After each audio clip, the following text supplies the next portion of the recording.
नमस्कार साथियों, कैसे हैं आप। आज के इस वीडियो में हम चर्चा करेंगे रामायण में मुख्य पात्र रही शूर्पणखा के बारे में। शूर्पणखा महान ऋषि विश्वा व केकसी की पुत्री थी। वह रावण, कुंभकर्ण और विभीषण की बहन थी। शुरू में वह बहुत ही सुंदर पर बड़े बड़े नाखूनों वाली स्त्री थी। बचपन में शूर्पणखा का नाम मीनाक्षी रखा गया, यानी जिसकी आंखें मछली के समान हो। मछली जैसी आंखों के साथ ही उसका मुख गोलाकार आकृति में चंद्रमा के समान सुंदर दिखने वाला था। इसीलिए उसे बाद में चंद्रमुखी के नाम से भी जाना जाने लगा। लेकिन शूर्पणखा के नाखून बहुत ही बड़े बड़े व आगे से चौड़े थे, सूपे जैसे, जिसे सुपड़ा भी कहते हैं। सुपड़ा अनाज को फटकने के काम में आता है, जो आगे से बहुत ही चौड़ा होता है और पीछे से सकड़ा होता है। इसके नाखून उस आकृति के होने के कारण इसका नाम शूर्पणखा भी पड़ा। ऐसा कहा जाता है कि शूर्पणखा अपने पूर्व जन्म में इंद्रलोक में एक नयनतारा नाम की अति सुंदर अप्सरा थी। उसी समय पृथ्वी पर एक व्रजा नामक ऋषि घोर तपस्या कर रहे थे। देवराज इंद्र अप्सरा नयनतारा से बहुत प्रसन्न थे, इसीलिए इंद्र ने ऋषि व्रजा की तपस्या भंग करने के लिए नयनतारा को पृथ्वी पर भेजा। जब नयनतारा की वजह से ऋषि की तपस्या भंग हुई तो व्रजा ऋषि ने नयनतारा को राक्षसी होने का श्राप दे दिया। ऋषि के श्राप दे देने पर अप्सरा नयनतारा ने ऋषि से बहुत अधिक क्षमा याचना करी, तो व्रजा ऋषि ने उसकी क्षमा याचना करने पर उससे कहा कि तुम्हारे राक्षसी जन्म में ही नयनतारा तुझे प्रभु के दर्शन होंगे। तब वही अप्सरा देह त्यागने के बाद शूर्पणखा बनी। जब शूर्पणखा के लक्ष्मण जी ने नाक और कान काट दिए तो शूर्पणखा के ज्ञान चक्षु खुल गए और उसे अपने पूर्व जन्म का भान हो गया कि वह कौन है। तब उसने प्रभु के कार्य को पूरा करने के लिए उनकी सहायिका बनकर खरदूषण, रावण, कुंभकर्ण और मेघनाद आदि राक्षसों का वध करवा दिया।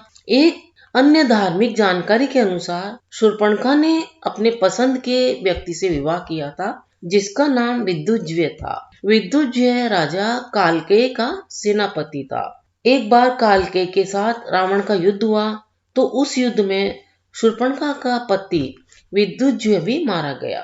शूर्पणखा को जब यह मालूम हुआ तो उसे बहुत ही दुख हुआ कि उसका भाई रावण ही उसके दुर्भाग्य का कारण बना है, तो वह बहुत ही दुखी और क्रोधित हुई। शूर्पणखा अपने पति की मौत के बाद अपना सारा जीवन लंका और दक्षिण भारत के जंगलों में बिताने लगी। काफी समय तक वह अपने रिश्ते के भाई खर और दूषण के साथ भी रही। ऐसा कहा जाता है कि शूर्पणखा अपने पति के मारे जाने के बाद बहुत दुखी रहने लगी और मन ही मन वह अपने भाई रावण से इस बात का बदला लेना चाहती थी। लेकिन उसे रावण, जो कि महाशक्तिशाली था, उसकी शक्तियों का ज्ञान था। जब शूर्पणखा ने भगवान राम जी के पराक्रम और बल के बारे में सुना तो अपने भाई रावण से बदला लेने की उसकी इच्छा फिर से प्रबल हो उठी।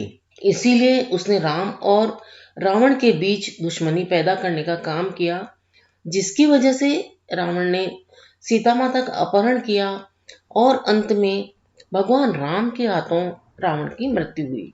शूर्पणखा के एक पुत्र भी था जिसका नाम जम्बूमाली था।